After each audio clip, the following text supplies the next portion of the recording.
Hello, everyone, and welcome to another episode of the SempreMilan podcast. I'm your host, Ollie Fisher, joined once again by Anthony Torgrud. What's up, guys? Glad to be back. We got a muted Stefano right now.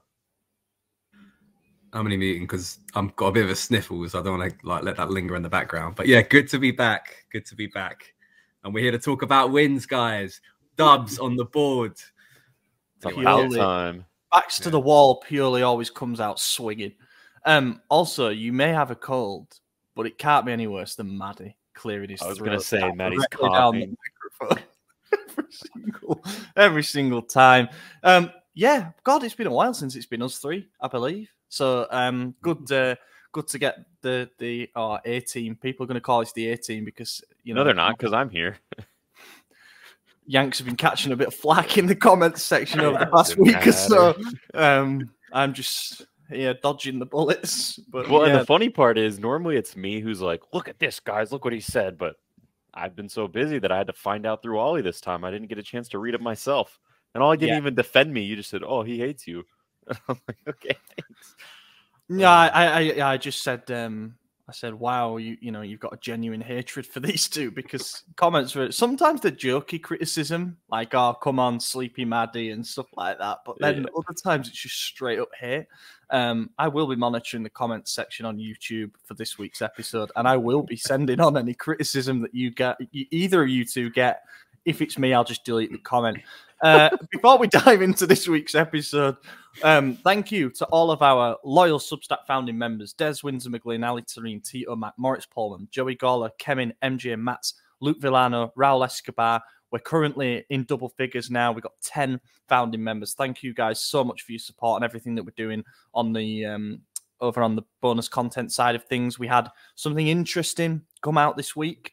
It was something regarding our search for a new head coach. There's a little bit of information in there that we are not yet going to put out in the public domain, but if you're on the Substack, and reminder, you can try a week for free, then you would read all about a surprise name who has entered the picture to become our head coach for next season. So yeah, go and sub if you haven't already. The link will be in the description. And so we move on to talk about 2 victories, not 1, 2 victories to start the new year, and by the same 3-goal margin. So, that's not. Oh yes, 3-goal margin. Sorry, 3-goal margin. Yeah, yep, you're right. You're right. All this head coach search stuff might all end up being redundant. You never know, because that is some answer while we've been struggling. We've got to obviously start with the Cagliari game in the Coppa Italia, round of 16, which was played on Tuesday night. We're recording this on Sunday, a few hours after the game against Empoli. First thing we need to talk about is the team that was selected. The decision was made, and as Sky's Pepe Di Stefano reported, the management shared they were content with this decision to heavily rotate the team. The likes of Giancarlo Simic started, Alex Jimenez got a go at left back, Antonio Mirante was in goal, Luca Romero, Chaka, Jovic. What were your thoughts when you saw the team? Because it was a big risk, even though the result makes it look like a perfectly calculated gamble. Yeah, I was optimistic, but cautiously, right? With Mirante in goal, a backup keeper, especially. Is he technically our third choice? I can't tell. I mean, Sports Yale has been dead all season, so I don't even know. But yeah, like that gives you a little, little makes you nervous a bit. But obviously, based on how the game went, like there was no reason to be nervous in hindsight. And it's cool to see the Primavera players getting time.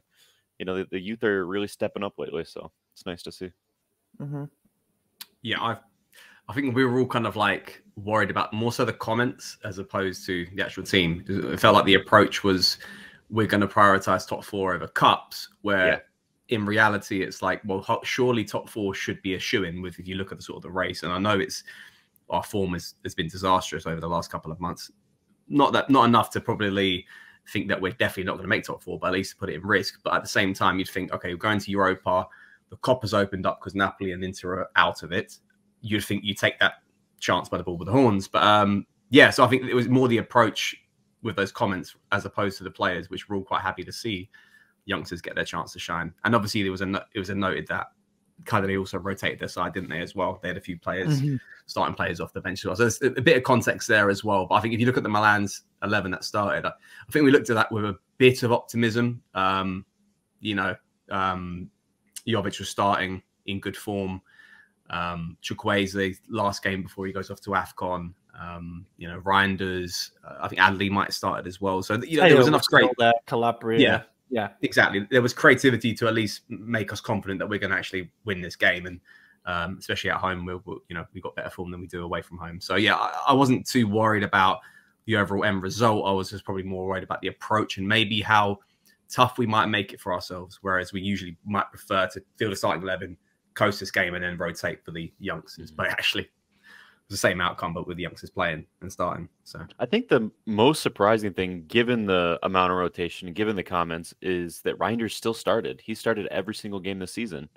Mate, he's getting carried off in a coffin at some point. Like, he's played every single game, and only one of them wasn't a start, and that was in the first Champions League game against Newcastle. So that's ridiculous. As Steph kind of alluded to there, it was two rotated teams, and it almost felt like the battle of teams that maybe had something bigger to fight for. Yes, our B team / an experienced team mixed with kids should be able to beat Cagliari's B team, and it proved to be a gamble that did pay off. But this should be a target. This should be a target. And one of the things that I said on Twitter in the build-up to the game, having seen the team, is that this is a risk because all it takes is for it to go to extra time like it did against Torino, and anything can kind of happen from there. And also, I was looking at it thinking, after this game's done, we've got one game in 12 days, or at least that's what I could see on the fixture list, not realising that by getting through, our next game is in like 6 days' time. On Wednesday.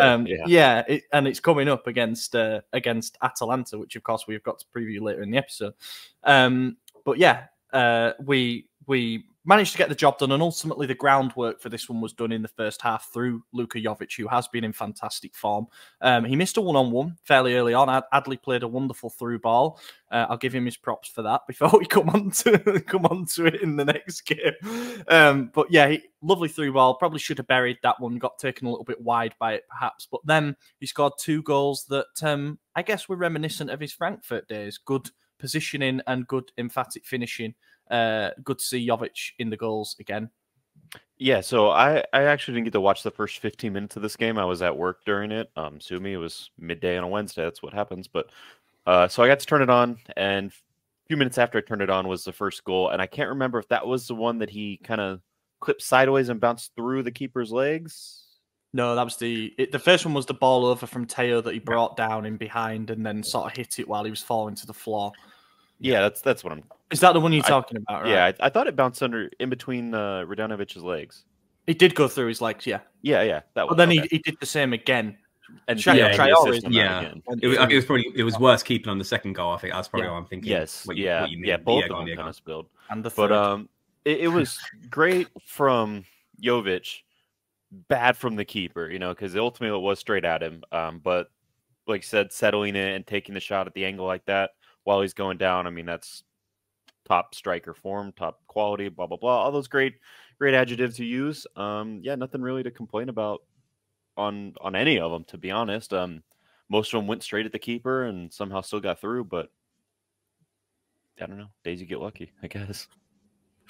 I don't have much analyst here. I was at work. Sorry. Yeah. There's a few things to unpick with the first 2 goals. I think like Theo Hernandez, excellent. I think the ball that he clipped in for the first goal was really well taken. And I think we're all asking for Jovic to start games, and this is why. Because even though his first touch, and it probably would take an exceptional first touch to get that under control and then lever that away, wasn't the best. He still had enough, I guess, agility, athleticism to then get the second touch away from the centre-back. And to be honest, I think that was in such close range that he hits it with power that the keeper's not too much to blame. The keeper had a bit of disaster game with the second and the third goal with Chaka, but I think for the first goal, there's not much you can do with that close range, and Jovic putting his whole kind of body power away behind that. But so a few things to kind of call out. You've got Theo with a great ball, you've got Jovic obviously doing great, and probably we'll come on to how Giroud and how a very flat game he had against Empoli and epitomizing what he's not offering versus what Jovic is currently offering right now.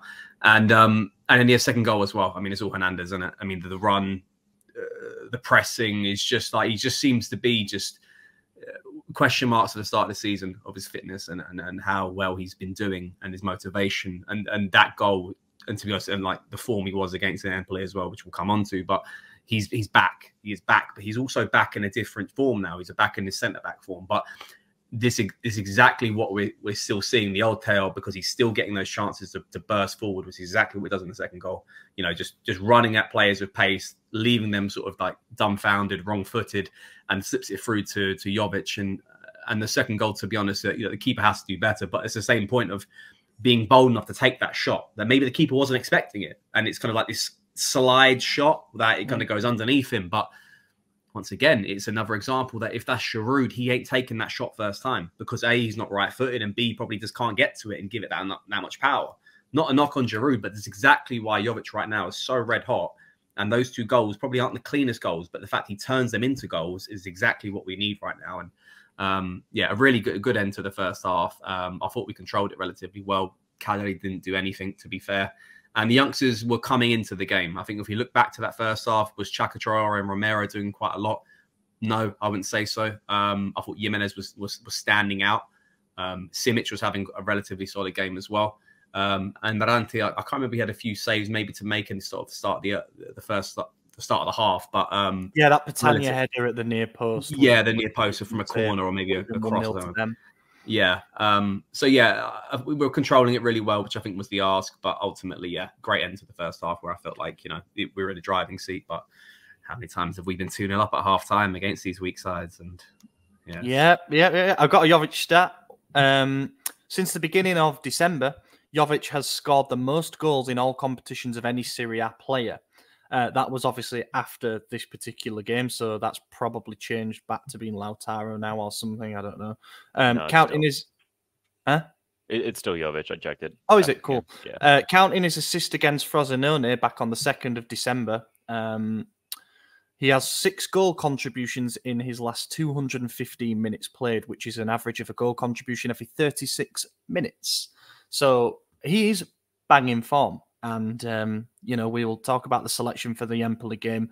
But it was, good to see him in the goals. And then a memorable moment in the second half for Chaka as well. And this is the goal that properly put the contest to bed, I'd say. You're always a little bit worried with a makeshift back line. If they get the first goal early in the second half, might we collapse? Might the crowd get on the back? It didn't happen. We got the third goal and essentially put our name in the hat for the next round. And yeah, Chaka really, really buzzing for him. I think there's an underrated element of this goal. It needed a bit of luck because it was a cutback that Chukwueze had a swing at and whiffed completely. So the ball kind of fell to Chaka. But it's not going down when he felt an arm on his back. And he really was being pulled to the floor by the defender. But it was like, no, I'm going to get this shot off because I've got a pretty good chance of scoring. And again, Radunovic in the Cagliari goals should do a lot better. But it scrambles over the line. And it's a fantastic moment for him. He made his Serie A debut against us just after Ibra had come back in the 2019-20 season. And obviously signed for us. And then this was his first competitive start for us, having come off the bench against Dortmund previously, and then Frosinone in the league. And yeah, he took his goal, his first senior goal for us, and you could see how much it meant. I loved the fact that he ran over to Rafa and also towards Simic, and they celebrated in like a big group thing. The same happened again today, which we'll come on to. But yeah, buzzing for him. And I think you look at this season for him, he's taken quite a few steps forward. Are we looking at a guy who could be a genuine deputy to Leao now moving forward? Yeah, I mean, there was a lot of chaos behind this goal, as you mentioned in the box, with Chukwueze missing the goalkeeper whiffing it entirely. He had his own defenders kind of blocking his sight. Traore was being pulled down, but like you said, he chose to stay up, chose to take the shot off, and he did go down to the ground after he got the shot off. But you see it so many times where you're in the box, you feel a little touch on you, and you say, "I'll just go down and hope the ref gives us something." Worst case that happens is you stay up, you take the shot, then you're pulled down, you still get the penalty and you miss the shot, so there's no good reason to not take it. And as a youngster who's trying to make a name for himself, trying to get more time in the team, he made the right decision in taking the shot. Obviously not the best shot, again, goalkeeper error, but it went in. That's what matters. And if you haven't seen it, go on the official Milan website and look. There's a picture of Chaka celebrating where he's jumping in the air all like Mega Man style. And I mean, it's fantastic. It's an incredible photo. And he might have got another photo similar to that today. I guess we'll find out in like an hour or so. But yeah, I mean, Chaka looks fantastic. You mentioned he could be a deputy for Leao. If the way things continue, he might be starting over Leao. You know, I mean, the kid's in hot form. Yes, it's been 2 games against low-level competition, but it's been a lot longer for Leao. So who knows? You know, when PSG come calling to replace Mbappe this summer, never know what Moncada's going to do. Yeah, fair point. Yeah, I'm not going to jump on that. No, I love Chaka. I was last season trying to call for him to get some games over Macias and Salamakers on the right side. I think we have to be very honest about where some of these Primavera players are at. You know, Simic, Jimenez, Chaka, Traore, all still, there's like raw talent there. There's talent, but ultimately, we're also a big club. Do I expect him to see him starting games over someone like Okafor on the left as opposed to the deputy of Rafa? No chance. I'm sorry, but that's the reality of this. Unless he completely explodes into this, and granted, he's taking the chance, you know, with the ball, taken by the ball with the horns. Christ, I can't think of the metaphor now. But ultimately, it's like, is he doing exactly what he needs to be doing in this moment? But I just don't think it's immediately going to transfer itself into he's got a squad spot, but I just don't think he's the go-to backup for Rafa or the right side. And the beauty of the depth that we have is that we can still channel into this great Primavera side should there be injuries. And Christ, there are a lot right now. But yeah, I just don't know for Chaka. I think he just needs to look at this moment in isolation and just keep going with it, because ultimately the squad should come back into fitness. And then where does that leave him in his spot? And does Okafor then get that back? And then Rafa as well. There's going to be much more serious and much more harder games too. And yeah, I think he just needs to keep his feet grounded and just see what happens. And if it means him going back to the Primavera side, who are also in the knockout rounds for the Champions League and doing well in that, I think he needs to as well. I think he's a great talent, like Jimenez, like Simic, but we have to be kind of like realistic of what we're trying to achieve here, and 100% want to give them opportunities, but I don't know. It's a bit of an interesting one, but I'm not trying to knock on it, but I'm really happy for the kid to get his debut goal. I actually kind of like felt as well after that goal, it's a bit fucking clunky way to get a goal, is the mistake by the keeper. And we'll come on to the Empoli goal. That was the goal I kind of wanted to see for his debut goal. It answered the questions about quality and finesse and composure. The first goal, you take your goal however it comes by. And I think Ollie made a great point there, just not trying to go down for a penalty, just taking the shot. And that comes to just kind of just simplicity of being a young lad who's just trying, I may never get this shot again. Bang. And then, never know what's going to happen. Catches the keeper out.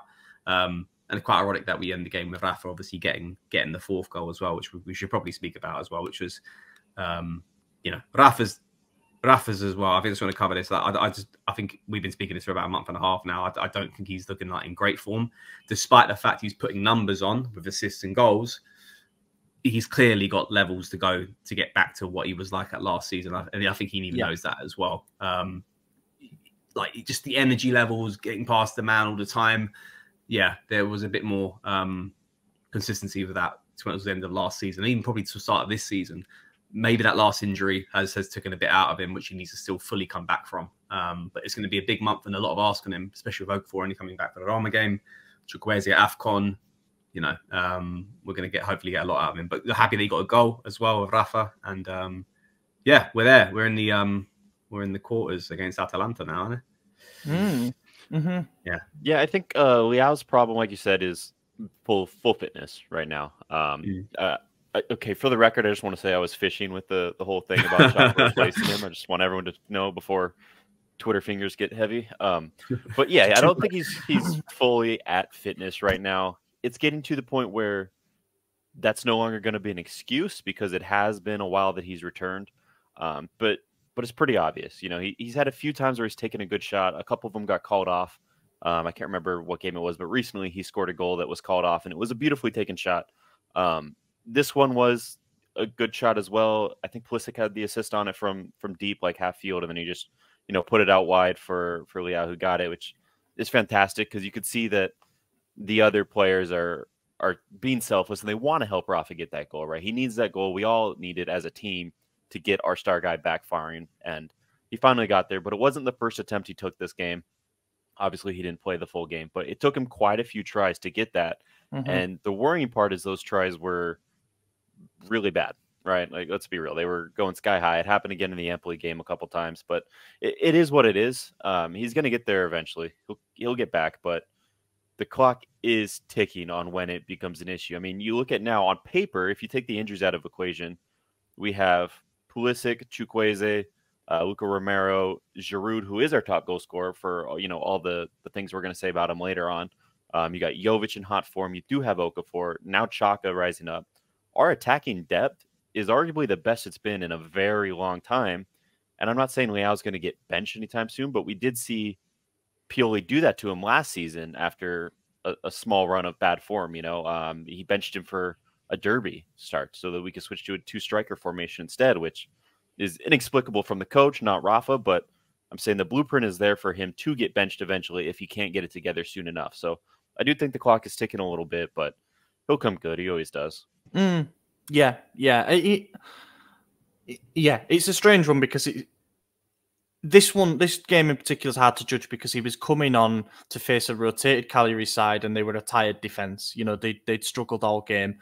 The space was there to exploit. I think he knew he could get his goal by doing the same thing over and over, but it is kind of a law of averages thing. If he comes on and does that within 2 minutes and it's his first shot, we're saying, yeah, that's it. It's still in there. But it's one of those like training ground running the same drill over and over and finally he gets one in. But psychologically, good for him to feel the sensation of scoring at San Siro again. It had been a while since his last goal at San Siro. It was the PSG game, I believe, and that wasn't a similar goal at all. That was an overhead kick into a nearly empty net.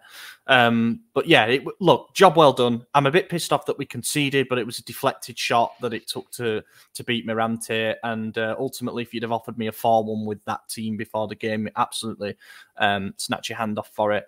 And we'll come on to the Atalanta game momentarily, but the job was done. Ultimately, that's all you can say. It was a professional, kind of efficient performance as well. We were able to manage some minutes, which was good. Ranieri sort of said after the game, look, this isn't our fight. That our fight is for survival. We had to rotate as well as them. And I think there was just an acknowledgement that, yeah, we had a bit more on the field on the night. And yes, we move on then. Oh, top and flop. Top for me, Luka Jovic, bagged a brace, took his chance well.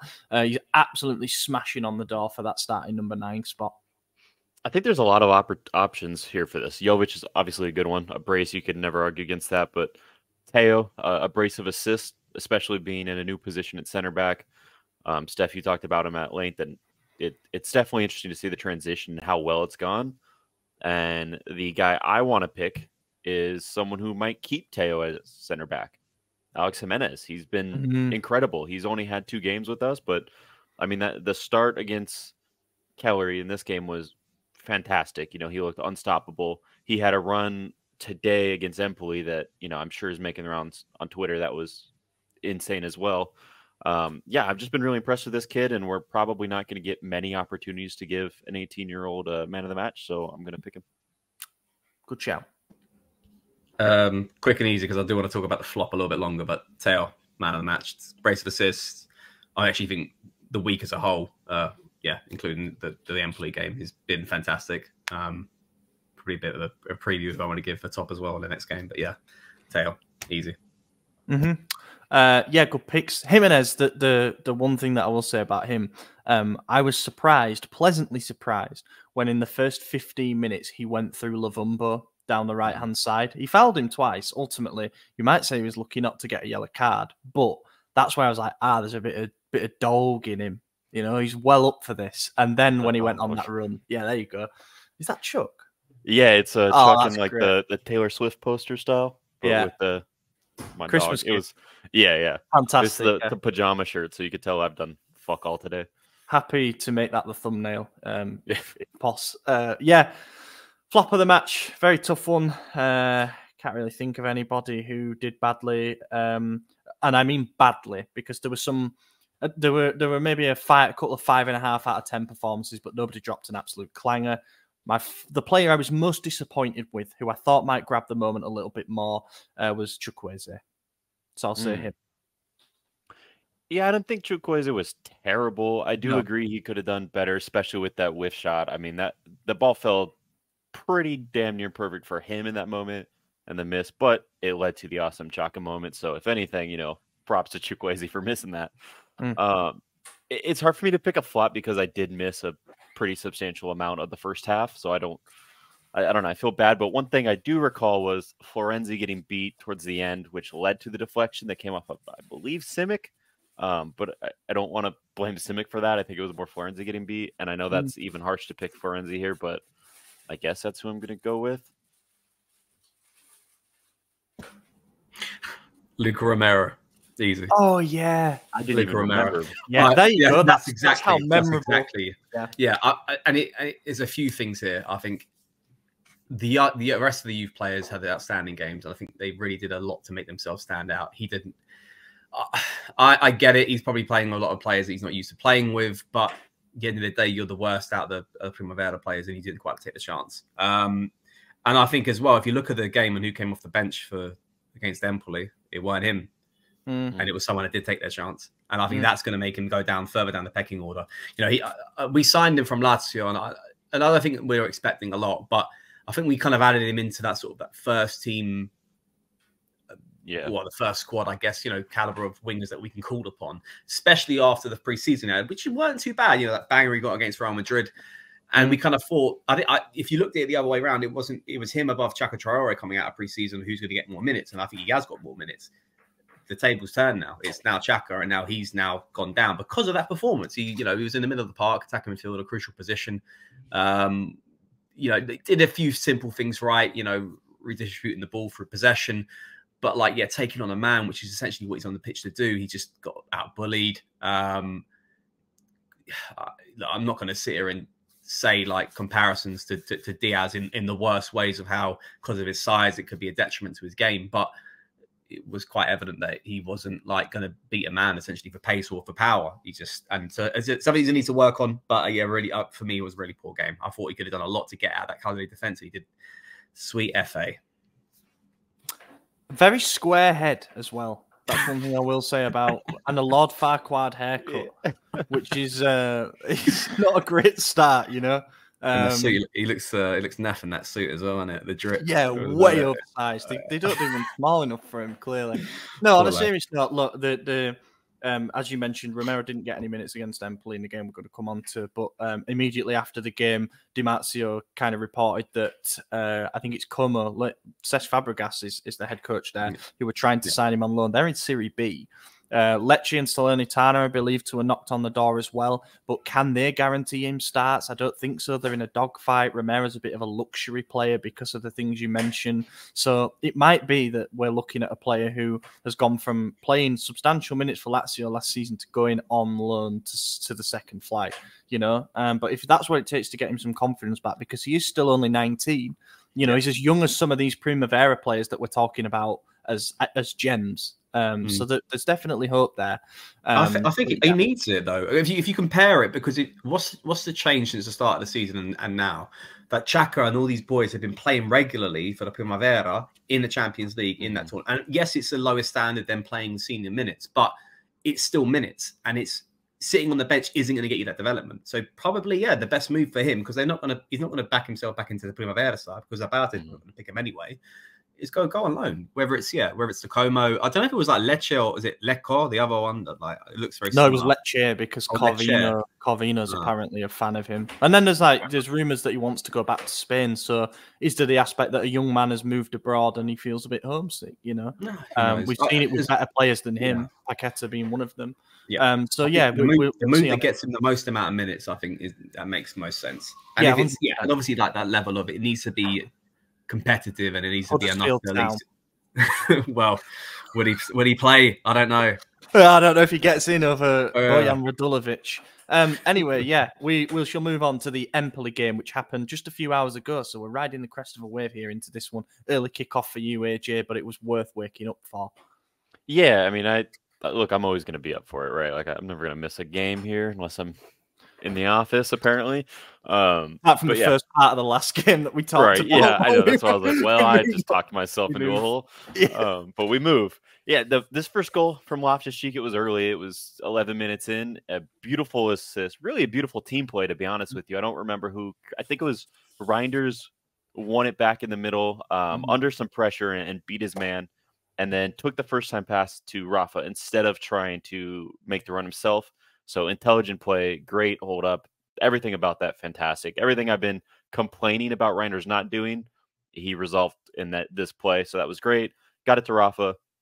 Rafa does a little flick over thing that always beats everyone, does it. And instead of being selfish, knowing he still hasn't had a Serie A goal since September, he said, let me just lay this perfectly to the middle of the box for Ruben Loftus-Cheek. And then he basically toe poked it. I know it wasn't a toe poke, but it had the trajectory of one, just a straight fucking rocket.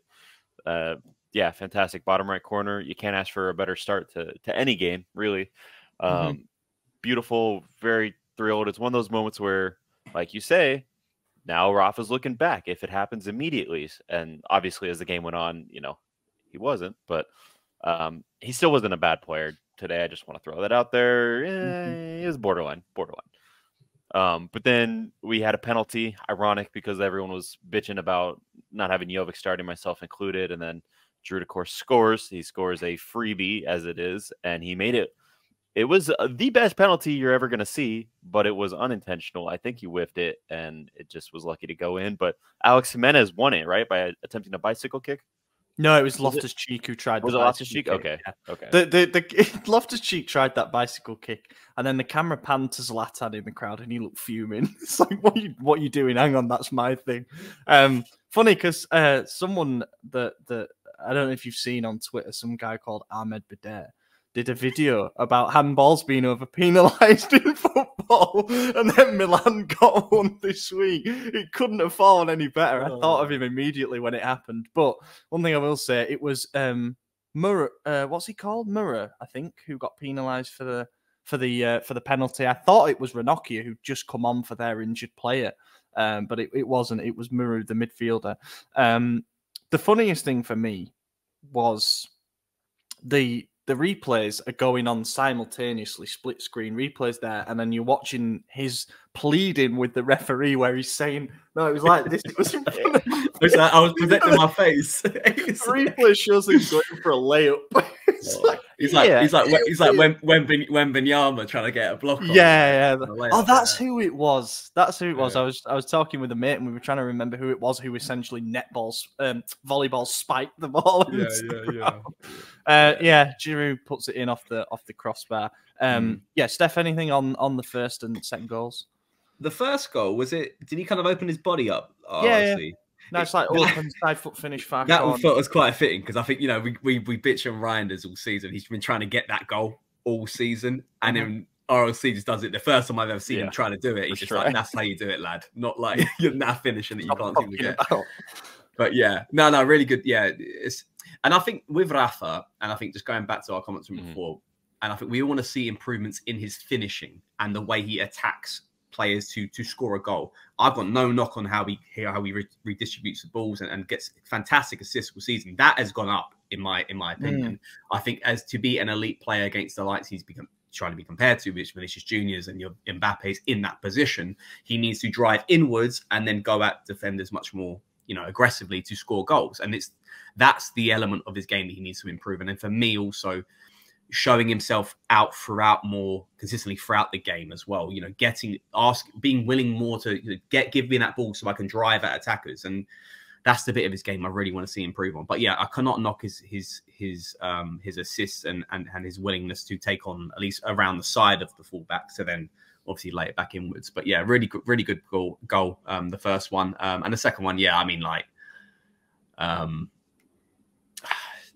Giroud, man, I love Giroud, but it's just kind of like I put a tweet. I was like, stat pad in a penalty, but he hasn't had too many. Yeah, he hasn't had too many penalties this season. I know he missed the one in the Champions League, but yeah, pretty solid. But yeah, it made sense for him to start against Empoli as well, because Jovic, you think he's going to get the nod against Atalanta, which makes sense. It's a more bigger game and a game that's going to be more of an ask. But yeah, it was a really flat game from Giroud, which we'll come on to with tops and flops. But he got his goal, which is nice for him. But yeah, anyway, ended up first half finished at what, 2-0 again. Loving the 2-0s at half time.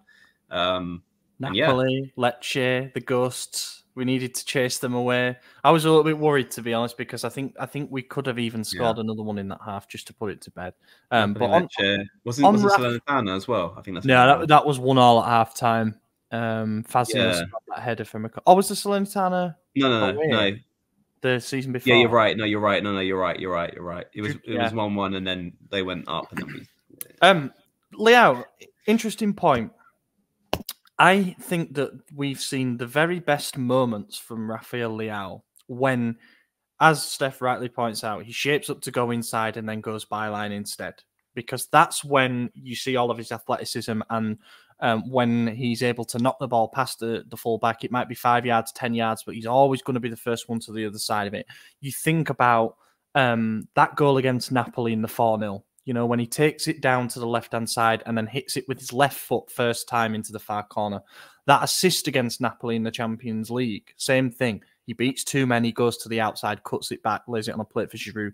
That derby performance against Inter, same thing. That way, yeah. Ultimately, darted down to the left side, got the better of Skriniar and the other man, but then opened his body up to finish inside the far post. It feels like we haven't seen much of Rafa cutting inside and putting it in the top corner. That isn't him. He's not Suso, you know? I think he needs to just go back to basics in that sense. And I hope that Suso comment's not going to be taken seriously. It probably is. But anyway, that's the point. Use what you're good at. Your weapon is your athleticism, and it's you knocking it past your man. And you, I think now defenders are showing him inside so much more because of that. So it's important that he gets back to that. And then and I think, sorry, just to continue with that, I think a lot of why we're criticizing him right now is he's being more selfish than normal. You know, think back to the Sassuolo game to win us a Scudetto. He had 3 assists, and he did the same thing every single time. Won the ball, beat the guy, put it in the center. It's exactly how Loftus-Cheek scored today. But the rest of them, you know, you look early in the game, I can't even remember who was there, but there was a few opportunities for him to cross it to the center and put it in. And even though, yes, he still has 5 assists this season, like, he knows how to do it. We see him do it. But he's so in his head right now about, I got to get this league goal. I haven't had one since September. He's not taking the right opportunities. He's not taking the easy chance every time. He's had the chance to put on, you know, maybe 2, 3, 4 more assists this season, and he's not taking them because he wants the goal. And when you're scoring, you know, you don't fault the player for that. But like you said, he's trying to cut in and take these curler shots that are just going wide every time, or they're going above the net. You know, like he's clearly not doing that. And as you said earlier today, his finishing is what we're asking more of. And until he improves that, you know, I'd rather see him go for the assist, because he could still put up 20 goals and assists a season if he focused on his assist. Could have had another today as well with that Pulisic header. That was a lovely stand-up cross. And that was on Pulisic, who up until his assist in that moment was honestly invisible today. So USMNT fans, you know, don't shoot the messenger. It was one of those days. But yeah, Pulisic has been there quite a few times. You see him getting in the right position in the center of the box. You see it with Jovic, with Giroud, a lot less today, but other times throughout the season, they're there. They're in those positions. And to be fair, Reinders has missed a few shots when Leao did make those passes. But what I'm saying is there's opportunities for Leao to stat pad these assists and give us more, and he's not taking them because he wants the goal that just simply isn't the right choice. Well, just lastly on it, and I think he made some comments, was it before the Cagliari game, of I could really up my numbers from a scoring perspective if I was more selfish. I could, you know, if you want me to put up like Mbappe or like numbers, I can do that. But I'm not. I'm selfless, and obviously I'll get more assists, and I'll think about the path rather than the finish. And a bit of me is like, you know, that's great to hear, because I love a selfless player. But also there's a bit of me going like, I don't actually believe you, not to be horrible, but I don't fully believe you can get those numbers, because I just don't think it's in your game. Rafa, for me, is a player who likes to look at the game from the outside looking in. from the outside looking in rather than sort of the inside. We've tried him many times before as a centre forward. Even there's a bit in the second half of the Empoli game where he picks up the ball and he's got Reinders and he's got Pulisic in front of him. He doesn't quite know what pass to make, and he just goes for this really weird long ball through the Reinders, which ends up with a goal kick. He loves his positions. He loves it from the wing, collecting it from deep sometimes as well to make on those runs with the overlaps from Theo as well. He knows what he's good at in that side, so obviously I want him to keep doing that. But if he's ever going to evolve his game, he needs to be willing to play inwards in the middle of those, those lines between the fullback and the centre backs, willing to do a bit more physicality wise. And also the finishing as well. When he cuts in, I would think, comparing him ever to someone like Thierry Henry, those bits when he cuts in and to get that sort of that in swinger, that right foot into the top right corner, he needs to work on that finishing a hell of a lot more because, really good with assists and really good with those low drives. But I'll never forget that Atalanta goal, which when we were away from home when we beat them 3-2. More goals like that, where he's just like fantastic finishing from the edge of the box in his top right corner, blow your socks off. He's got it in his locker, but he needs to kind of get that back into his locker. If I'm a coach, I'm not a professional coach, just to put it on the record. But if I'm a coach, I've noticed one thing that Leao always does when he cuts inside to shoot on his right. He leans back as he takes the shot. And that's why it always ends up going over.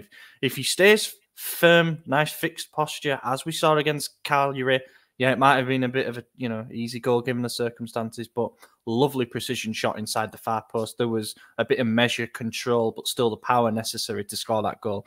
But difficult question, and this is perhaps something that needs to be discussed in a whole separate thing. But I just wonder with Rafa, 24, he will turn 25 this season.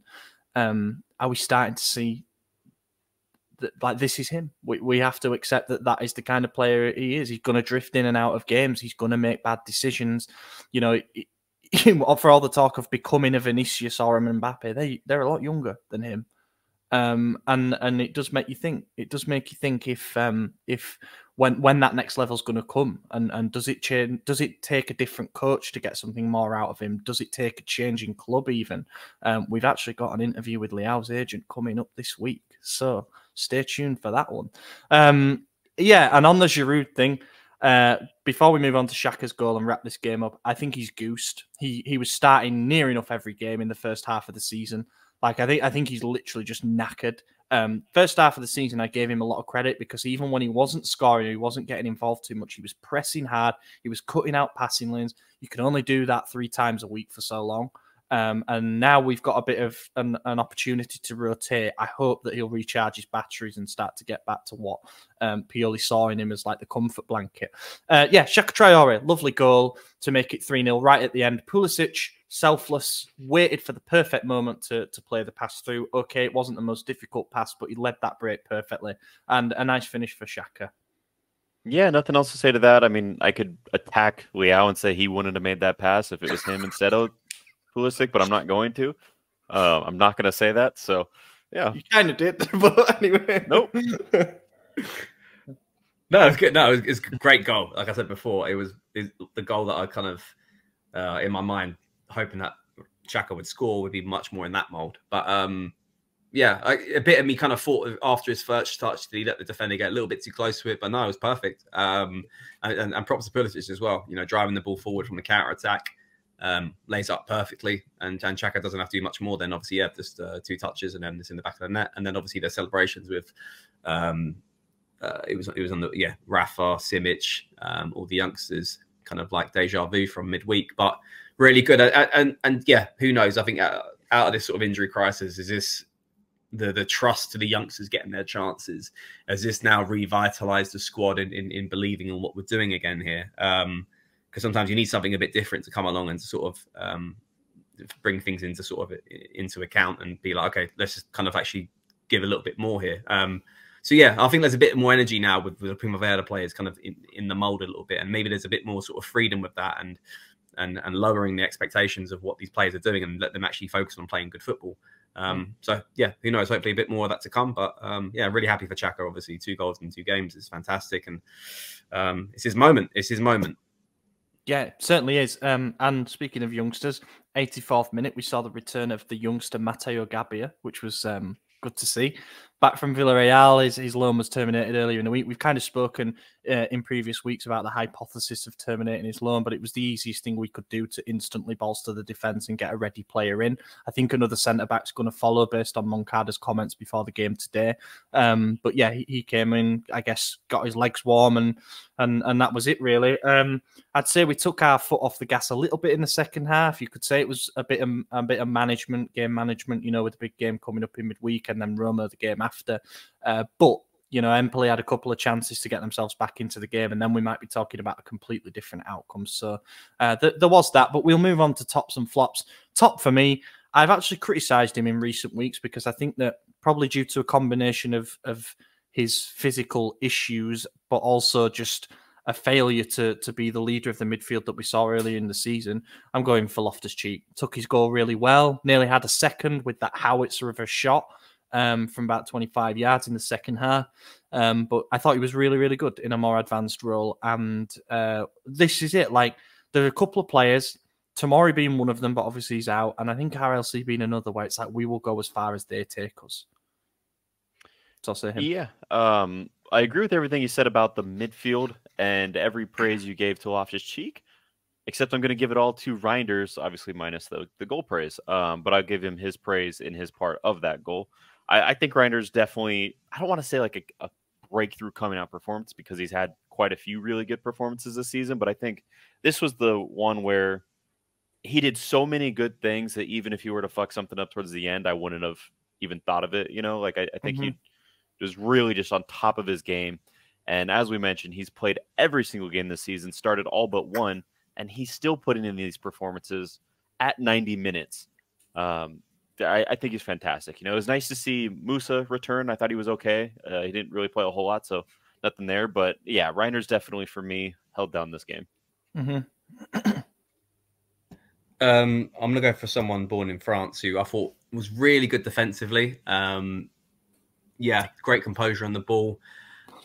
Yassine Adli, I thought... No. Because is he actually born in France? I don't know. I just don't know what the relevance of it was. He wanted to think you were going to pick Giroud or Theo. Okay. Yeah. And then obviously Theo born in Spain. Was he? Yeah, he was. Yeah, I think so. Anyway, whatever. I was going to say French for Adli, but I think he's elected nationality elsewhere, so it's probably Algerian. Yeah. Anyway, Theo Hernandez again. Simple reason, he's just been incredible in defense. Crucial block at 2-0. I think from Caputo, even he was sort of in awe, like what the hell, how did he get that block on me? And just been incredible with his performances. And he's got a really weird position now. It's kind of like we're all looking at. We love that we kind of have this sort of the slower centre back next to the faster one, which obviously he's kind of covering for that Tomori mold a little bit. And once the Tomori does come back, he's obviously going to get that spot back. But what he's doing right now is just incredible work, just to even us to allow us to have that coverage should this situation ever happen again. And yeah, he's got a position which is really weird where he gets the freedom to drive forward, and I don't know. Yeah, so Pioli's managed to get it to work. So credit to Pioli as well on that one. But yeah, Theo just simply emphatic in defence. Yeah. Theo was born in Marseille, so apologies for that. I just thought because he came through the Atletico and Real Madrid youth system, he might have been. But I think Ollie, you thought wrong, didn't you? Oh, you're not laughing now. You were laughing 2 minutes ago. But anyway, flop of the match, Giroud. Unfortunately, I know I've given him a little bit of a pass by saying that he's goosed, which I do believe he is. I think he's cooked at the moment, and the more that we can manage his minutes, the better. I mean, he is 37. He scored the penalty in off the bar, so he'll get a goal. But we need so much more. Our number 9 has not scored. I know we were away in this game, but our number 9 has not scored a home goal in the league since August. And that stat remains until it doesn't. Yeah. I'm going to echo that. We just did a whole segment attacking Leao for not scoring a league goal since September, and yet here's our starting striker without one since August, and Jovic on the bench has 5 in his last 6 games or something crazy. Just to continue with Giroud's stats from this game, I'll start defensively since that's the least important for a striker, but he only won one duel the entire game. He attempted 0 tackles, meaning he didn't do a whole lot defensively. He was dispossessed. He had 0 successful dribbles, only touched the ball 3 times in their box, 27 total. One of those touches in the box is a penalty kick as well, by the way.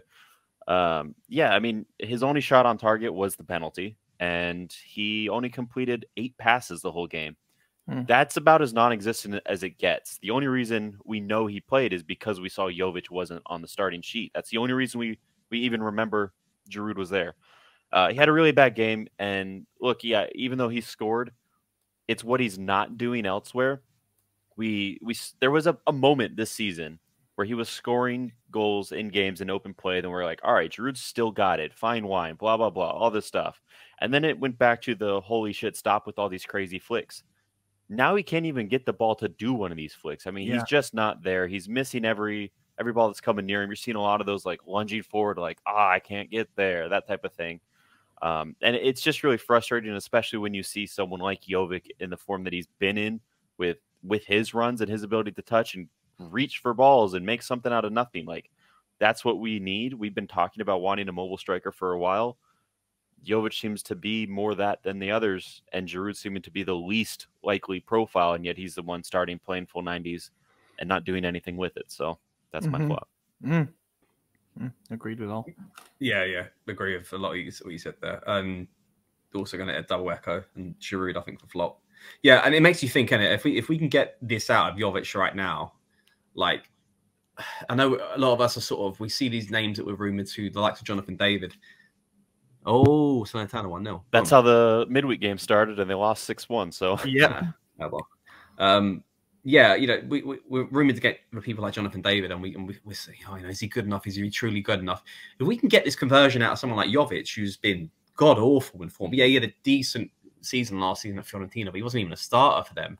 If we can get the best out of them, and it's a symbol as well for Giroud too. That he's this age, and of course he's like mercurial, and he's never aged like fine wine, but ultimately, I think creativity-wise, we can get a lot out of these strikers, and it makes you just think for next season. I think like we have to look at Jovic the way it's formed right now. He's banking himself a backup spot for next year, and we have to look at the striker position, the number 9, that whoever's starting for us. And I think that, Ollie, you mentioned last season you weren't too happy on us renewing Giroud for this year, I think, or you would have preferred, I think, for him to potentially go. I think that's kind of like, we're halfway through the season and it's kind of coming to light, I think, that sort of prediction. Whereas I think that we have to put praise on the first half of the season. He's been putting up numbers and been playing those 3 games a week, and he's been relatively fit. So you have to give him the praise there. But I think we're kind of seeing the extent of what he can offer us, and then also how far our game can potentially go with him in the side. And I think the longer we keep a coach like Pioli, which obviously we don't want to do beyond this season, but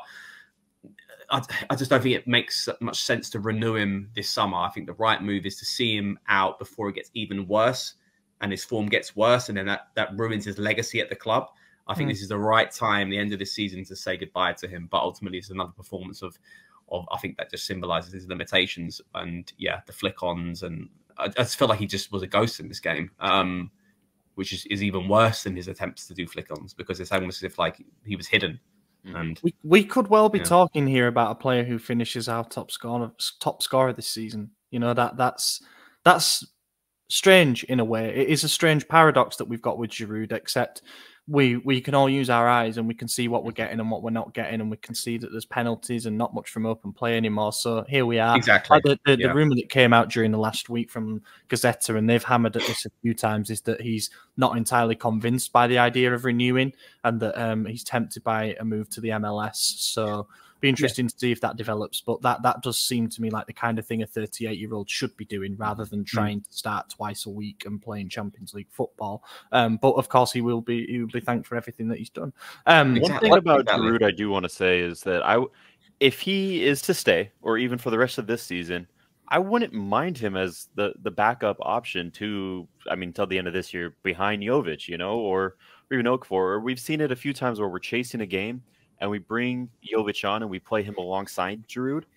I would like that in reverse, where Jovic is on and then we bring Giroud on, because he can do those flicks if he's rested, if he's healthy.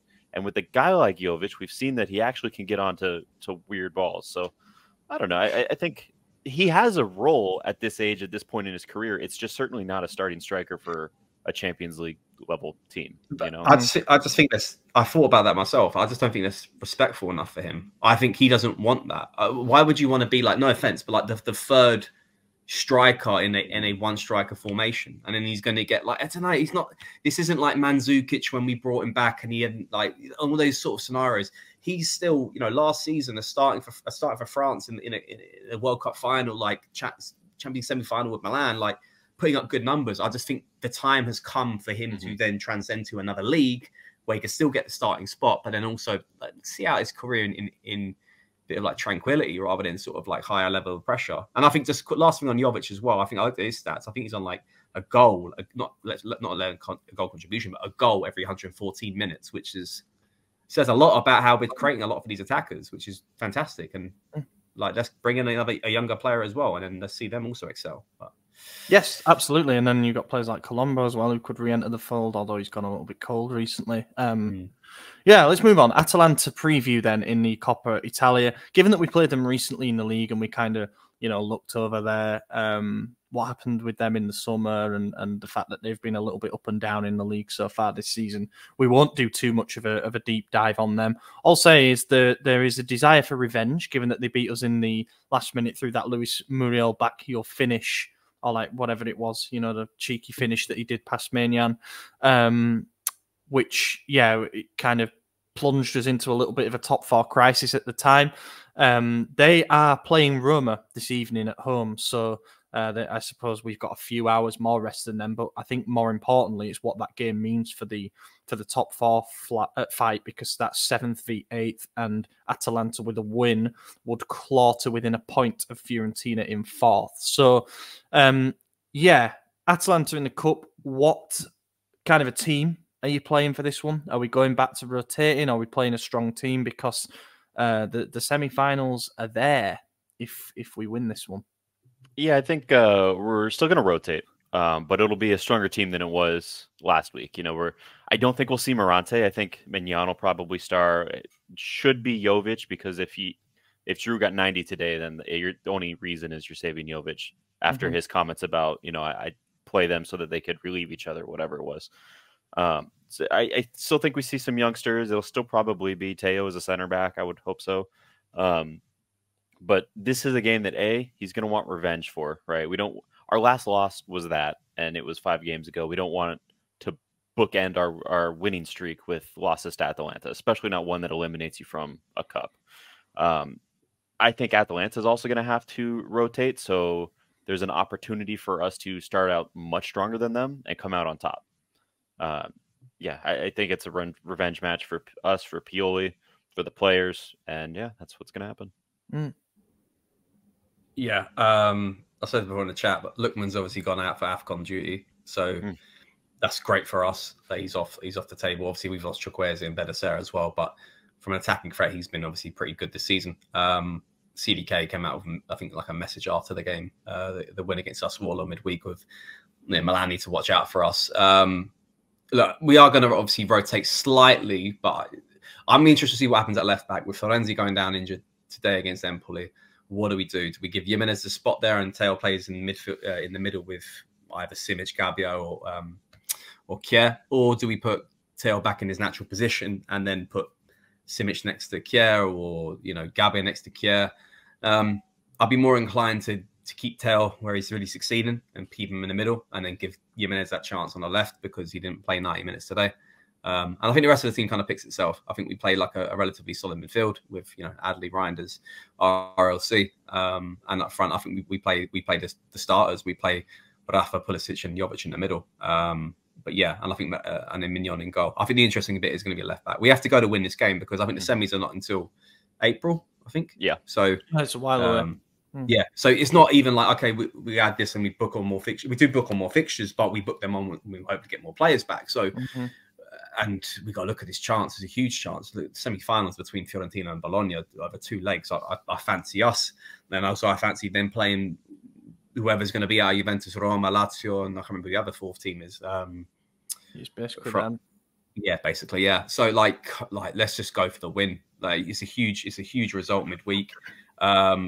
And I think if we're looking a bit more ahead, if we're worried about getting injuries ahead of the Roma game on the weekend, I think we've created enough distance, at least for the last couple of weeks, from the chasing pack. And also, I'm also convinced in how we do at home against Roma as well. I think we just play the strongest 11 if possible, and then let's see how the game goes on. But yeah, a little bit worried about Atalanta's form. They've been pretty decent. Obviously, I'm not so much worried about CDK, but it's more like he's in a good stretch of form.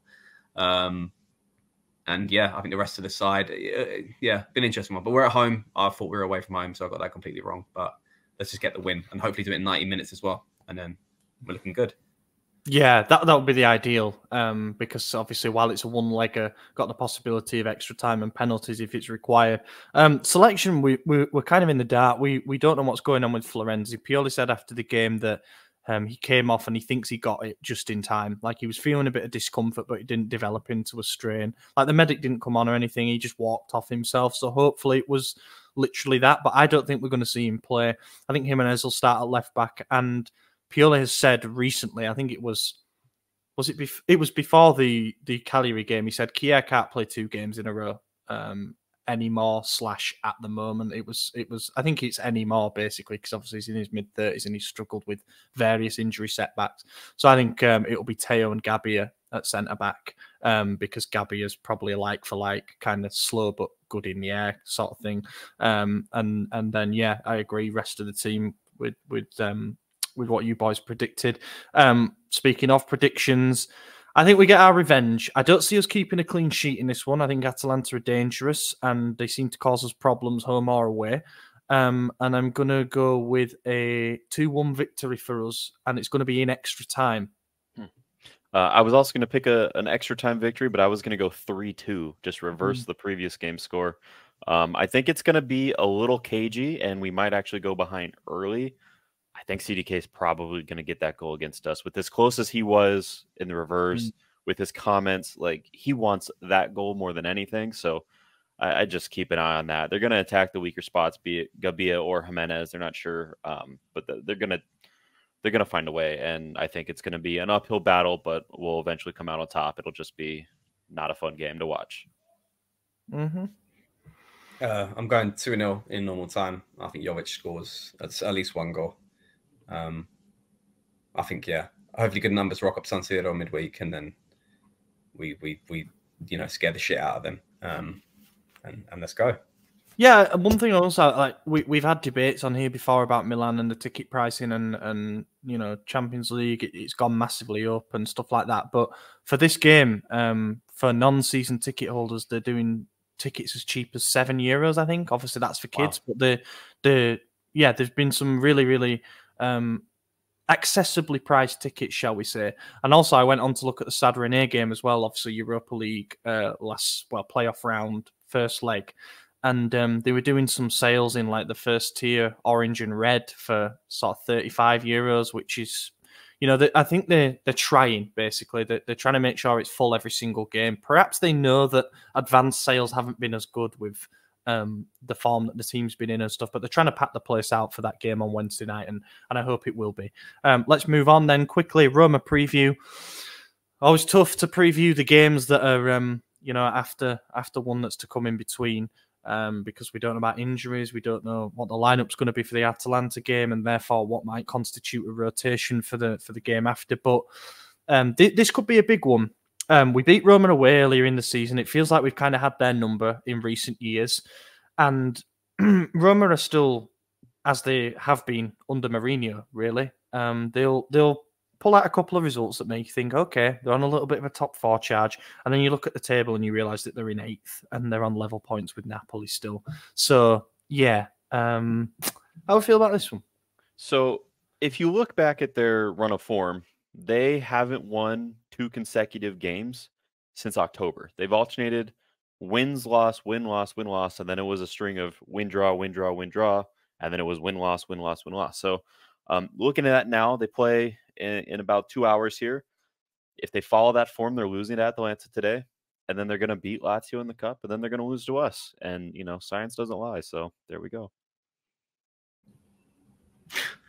Well said. I like science. But I go with logic. I think logically, yeah, Cristante and Mancini are both booking away from suspension, and they're playing at home against Atalanta. Hopefully, they kick the shit out of each other tonight, and then make our next 2 games a lot easier. But yeah, and I wouldn't mind not having to put up with Mancini for another 90 minutes because I think he's an arsehole. Absolutely. Yeah, prick. Sorry for swearing that much in the space of like 20 seconds, but here we are.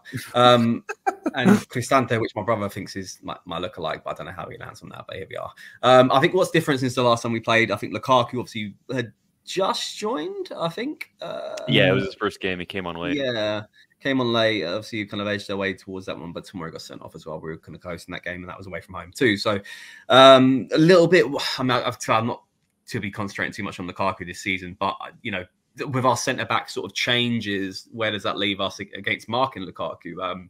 You know, if I had Tamura in the pitch, I'm bang confident that we'll keep him down. But yeah, just how he is kind of like as a bully forward against someone who, like Theo, as much as he's been fantastic, maybe not has come across a player like that in a centre back position. So let's just make sure we do our due diligence and make sure that we keep him under lock. And then Dybala missed the first game too, which you know, he's back, but you know, who knows, he might get injured midweek as well because he's injury prone too. But look, I think we can get at them defensively. I'm looking at their sort of like their injuries and suspensions. I think, you know, if all goes to plan with potentially some suspensions there, certainly get at like, yeah, Celik, Cristante, Llorente. Like, I'm not too worried about the defense. I think we'll definitely put some goals past them, but it's just, you know, can we stay very locked in defensively against that attack, which on paper looks quite threatening, but you know, this is a Mourinho side who is boring part of the bus sort of element to it. So I think we get another win in this. I'm very confident going into these next 2 games, certainly at San Siro. Yeah, I'm just looking at Roma's fixtures here, and they've had a bit of a murderer's row schedule from like mid-December onwards. They had Bologna away, which they lost comfortably in the end. I remember watching that, and they were outplayed. Napoli at home, a game that they won. Then they played Juventus away last and lost. They've got Atalanta tonight, and then they've got us. So that's a pretty tough 5-game stretch. Lazio in the cup in between us. And Lazio in the cup as well, yes. So that is a rough stretch. So maybe they'll be a bit tired. Maybe I hope. But the thing that gives me the most faith is as Steph alluded to there, this is a Mourinho team, and he isn't going to come to San Siro looking for a win. I don't think. We had them 2-0 down. Well, we were 2-0 up against them in January of last year, when it looked like we might be getting ourselves back into the Scudetto picture. And we unforgivably threw that game away, and it sparked a crisis. That night, Roma only sprang into life when they went a couple of goals behind. I feel like if we get in front this time, we're going to manage it better. And that might be famous last words, but I really hope that we've learned our lessons on that front. I think we win 2-0 this time. I'm going to continue with the high scoring predictions here. You know, we're the top scoring Italian side of 2024, unless Juventus scored 2 goals after recording. So yeah, I'm going to go with another 3-goal margin. Not margin. I'll go 3-1. I'll go 2-1. And knowing all this crap I've been saying about them tonight, I think Giroud and Rafa score some goals. Yeah. I think this is a Giroud game. Yeah, and I think Pioli is going to pick him. I think Jovic starts midweek, and I know I'm saying like Jovic's going to score a goal. I just think typically Pioli is going to go back to the whole rotation element and go, you know what, here's your start against Roma to Giroud, and I think he scores because I think he can certainly get out a back line of Celik, Cristante, Llorente, like put some crosses in there. I know, who knows, he gets big old head on it. So got something shocking for you here, boys. After we play Roma, we have a week off. There's no midweek game the next week. So that is a big chance to get players rested up. I believe that one of the centre-backs, is it Chow or is it Kalulu? Might be Chow. Is due back mid-Jan. So if we can get him in during that break, and Okafor is apparently going to be back for the Roma game. If we don't rush him, he might only get minutes off the bench and whatever, then that could be a good sort of 5-day break where we can get him up to speed in training and stuff, because after that we've got Udinese, and then following that Bologna. We're looking at a stretch of games here where we've got 1 game a week. Basically, we play on the 20th, 27th, 3rd of Feb, 11th of Feb. So make the most of those no midweeks. Let's move on and do a couple of questions. I promise we'd do a couple of questions because we didn't get to any on the last episode, but apologies, when we're covering 4 games, it is quite hard to do so in a timely fashion. I'm just looking down at the questions, tweets here. Hassan Abu Sheri asks, two potential targets for us. Number 1, Alessandro Buongiorno as a replacement for Simon Kjaer, and Gudmundsson for next season, Albert Gudmundsson at Genoa. Thoughts on those 2? I think Gudmundsson's had a great season. I know Buongiorno was linked to Napoli. After the game today, I don't see why he'd want to leave Torino for them. So maybe he comes to us. I'd be happy with it. Yeah, no, really good. Yeah, I'm more convinced on. I don't know. I'm a bit old school with it. I love attackers. Gudmundsson looks great and really good. But yeah, I don't know. I want to keep talking about Xerxes. I think I like him about more because he's a bit more physicality to him. Because I know Moncada was there midweek to scout. Well, no, Friday when they played Genoa. Yeah, Friday night, yeah. You know, there's Gudmundsson. There's Dragason's obviously going to go to Tottenham most likely. There's a few players there on the pitch. Ferguson, but yeah, Xerxes is definitely the one I think for me. But it's an interesting one because it's a bit of me also. Is he going to be? Cause we talk about the number 9 position and we talk about who's the replacement for Giroud.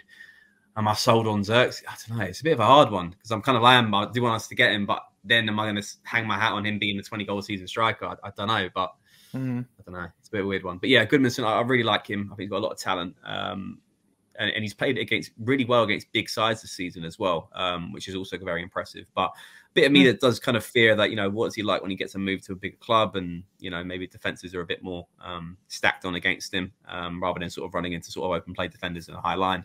But yeah, really good so far. I think they can't really ask much more from him this season. And Buongiorno, I don't know. I'm always a bit skeptical about Italian players. I don't think they're the best, but here we are. Yeah, speaking of Italian players, Filippo Terracciano is expected to sign from Verona. So I anticipate, if all goes to plan, that the bonus will be a deep dive on him for next week or the next episode anyway. But yeah, I fully agree with everything you just said there. I think my pick, if we were going for a Kjaer replacement, and by Kjaer replacement, we obviously mean a defender that what they perhaps lack in speed and athleticism, they make up for with positioning, anticipation, awareness, aerial ability, which I think you need next to somebody like a Tomori or a Kalulu, who's a more aggressive, get to the line defender. It would have been Radu Dragusin, but it sounds like he's going to Spurs now, or potentially to Napoli, either or. I do think we need that mold of defender, and I think we're at the stage now where we can say they don't trust Gabbia to be that. But who knows? He might have a fantastic second half of the season. I think with centre backs, you need 2 complementary pairings and then a value and a trusted reserve. You probably need 5 centre backs. Therefore, something like a Tomori Chow was perfect, looked great together. Then as you back up, you might have a Kalulu Kjaer type pairing again, size and athleticism, and then Gabbia might have been your sort of 5th choice or whatever. But it's early, and I don't think we're going to invest big on a centre back like a Buongiorno would cost 25-30 mil plus. Same with Dragusin. If anything, it might be a Brassia type who's at Brest, and Moncada confirmed before today's game that he's a profile that we've been watching for a couple of years, but he said there's no agreement yet. I wouldn't be surprised if we make an investment like that. 10-12 mil seems to be our sweet spot. Move on. I'll do one more question. Pato Run asks, the players seem to be on Pioli's side. Would it be wise to fire him after this team have already seen the firing of Maldini? And I will also add in a quote today that came after the game from Theo Hernandez. He was in front of the cameras and he spoke to Sky, and the reporter asked him, are the team behind Pioli? And he said, we've always been with him. We don't listen to what people say. We're with the coach until the end. And then someone replied and said that hopefully the end is near. But, Well, you're not going to come out in an interview and say, yeah, we can't wait for this guy to get sacked. Like, so that means almost nothing to me. Do I think he's lost the locker room? I think he has in moments, and I think he gains it back in moments. And it's like all things, every relationship has its ups and downs, and, a manager's no different. So, yeah, I don't know. If they keep winning, he's obviously not going to get sacked, right? Like there was a good reason to sack him before the Sassuolo game. Few games on, it's looking like, hey, maybe not. Maybe because we've scored so many goals and so many, like 7 goals in 2 games this year. Why would we sack our manager with that? But, I haven't played anyone tough yet, so hard to see. Likely he makes to the end of the season, and without a Scudetto, he doesn't stay. That's my assumption. Yeah, like, I'll eat my words if he wins the Coppa and he gets quite far in Europe, because I think that's the biggest problem for me. It's just I'm not going to sit here convinced because we beat Empoli and beat Cagliari convincingly. Yeah, we're playing well against weak sides, which is one of my biggest issues about Pioli. But the thing giving youth a chance, everyone's saying about Pioli needs to credit by giving the youth the chance because they Chaka scoring goals and Jimenez and Simic. He's only playing them because obviously he's got injuries, and which is then also another issue of his management and the conditioning of the players of the squad he has right now. So. There's a lot of things about Pioli. The question of being does he make it through the season? Should we fire the guy? Obviously, he's going result to result, but we've seen it in the past. A week as successful as it has just been can easily turn the other way around, and it's question marks over Twitter or over social media is that he should be sacked. So you can't sit here and give an honest answer of what the situation is going to be like in a month's time. We could be out of the Coppa. We could be we could be back into a top 4 sort of race. And yeah, me is predicting 2 wins on the back against Atalanta Roma could easily change because we're just as reactionary if performance just all of a sudden drop. So, and I don't think, as much as I'm confident in some of the players, a bit of me with Pioli is just this constant, this worry that I just don't think he seems to learn from his mistakes as much. And yeah, I don't know. And you could look at an example like Napoli right now, 20 points behind in our laughable defense of the Serie A because that's the title. But and sacking managers, where does that get you? But look, should the right one come up, I think we make the move. And if not, then we wait to the summer and we move on. So. Yeah, I think the summer, this can still be an amicable parting, in my opinion. Yeah. And that's what we hope for. It is okay to sort of after 5 years, which it'll be almost half a decade by the end of the season. It is okay to sort of say, yeah, we need some fresh ideas now. Thank you for everything that you've done, sort of thing. And I think if he were to go out with a cup or something, that'd be good. Some people are saying a trophy would save his job. I honestly don't think that's the case. The only thing where you might have a reconsider is, as AJ said, if we storm back and win the league title, or maybe if we win the Europa League and the Coppa Italia, then you're starting to think, wow, he's pulled that out from somewhere. But it doesn't seem realistic at this point. So I think we're talking about a natural and an amicable parting of ways at the end of the season, and then. We'll see what kind of a hire we go for. To me, go on. Can I just say quickly on the Europa and the Coppa? I think it's achievable because we've got the squad. If you look at the squad, if they're fit, they should be favourites for the Coppa right now, and they should be favourites for one of the favourites for the Europa, if not maybe Liverpool. But if they do go on and win it, of course he's worth the praise. But fuck me, that's the target regardless. Because if you look at it on paper, you should be aiming to do that. And if you don't achieve that, if you underachieve in Europa, then that's just a fault on you. And if you underachieve in the Coppa, there's also a fault on you. It works both ways. But yeah, certainly the target should be at this point to go for those 2, let alone even finish in top 4 too, because that is an achievable target. We're not talking about if he wins a Scudetto. Trust me, that is come on. We'll have a conversation about you staying beyond it. But if he wins those 2, I'm sorry, that's what you should be doing. But ultimately, I think the saga is finishing. But it's like the 90s and the 2000s under Ancelotti. One trophy in a season would be classed as a disappointment because of what was at our disposal, and an inability to balance domestic and European would be seen as a sackable offence. That's how it was in the 90s. We won so much, and yet we went through 5 managers in the 90s. And that says an awful lot. Yeah. We'll wrap it up there, conscious that we're at nearly an hour 20. I've been your host, Ollie Fisher. Find me on Twitter at Ollie Fisher. AJ and Steph, cheers for joining. Yeah, yep. You follow me if you want. You don't have to. I echo AJ's statements, but yeah, been a pleasure. Catch you in a week's time, everybody. Thanks for watching. Gol! Ancora Theo! È una meraviglia! Il gol di Theo Hernandez da un'area all'altra! È una meraviglia! Senti il mio cuore!